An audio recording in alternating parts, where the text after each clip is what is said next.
Primeira turma do Supremo decidiu que ministros de Estado só serão julgados pela Corte em supostos crimes cometidos no mandato e relacionados ao cargo.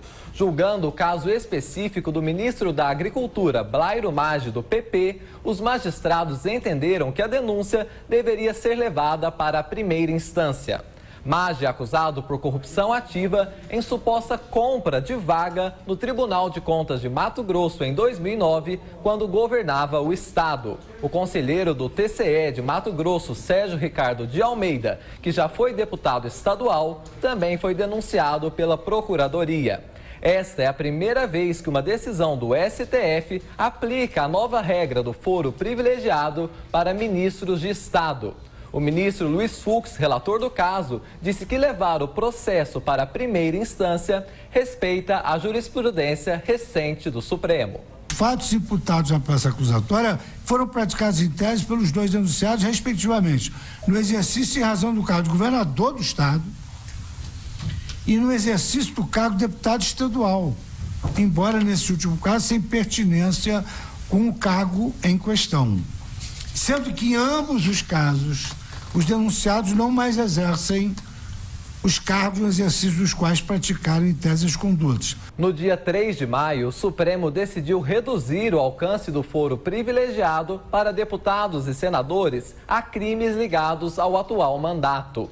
A subprocuradora-geral da República, Cláudia Marques, disse que o inquérito contra Blairo também não deveria ser remetido ao Superior Tribunal de Justiça. Não há, de fato, a competência do Superior Tribunal de Justiça para julgar esse inquérito, tendo em vista que os atos praticados não foram praticados no exercício do mandato que atualmente eles exercem. Luiz Fux, Rosa Weber, Luiz Roberto Barroso e Marco Aurélio Melo votaram para o Supremo não julgar o caso. O único voto divergente foi do ministro Alexandre de Moraes. Moraes considerou que o caso deveria ir para o Superior Tribunal de Justiça. Essa decisão não tem aplicação geral, porque foi tomada em um processo específico. Possíveis novos casos podem ser rediscutidos novamente. Eu confesso até que não entendi muito a decisão, nem a manifestação do ministro Fux, porque ele fala que só deve ir para o Supremo os atos criminosos praticados pelos que têm direito ao foro privilegial no exercício da função. E o governador, o Blairo Maggi, na época estava no exercício da função. Então, se estava no exercício da função, tem que ir para o Supremo. Eu vou ler direito isso quando vier a publicação, para poder entender. Mas ele era governador de estado, né? Eu acho que aí...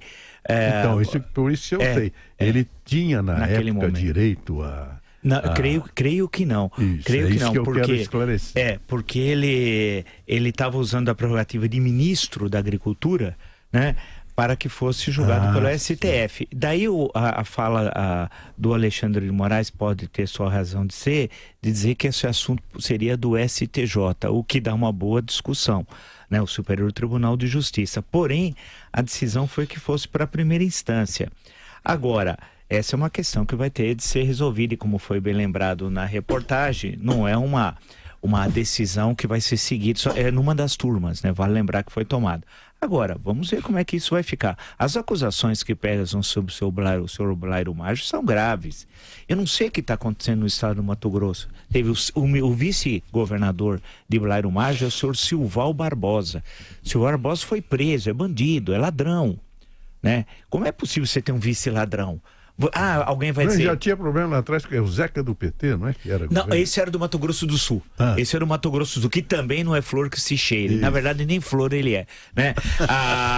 Que é também, Zeca do PT, é caso de prisão, né? Não precisa nem perguntar a razão, ele tem preso, tal. Qualquer coisa que ele faz é certamente lesiva ao interesse público, tal.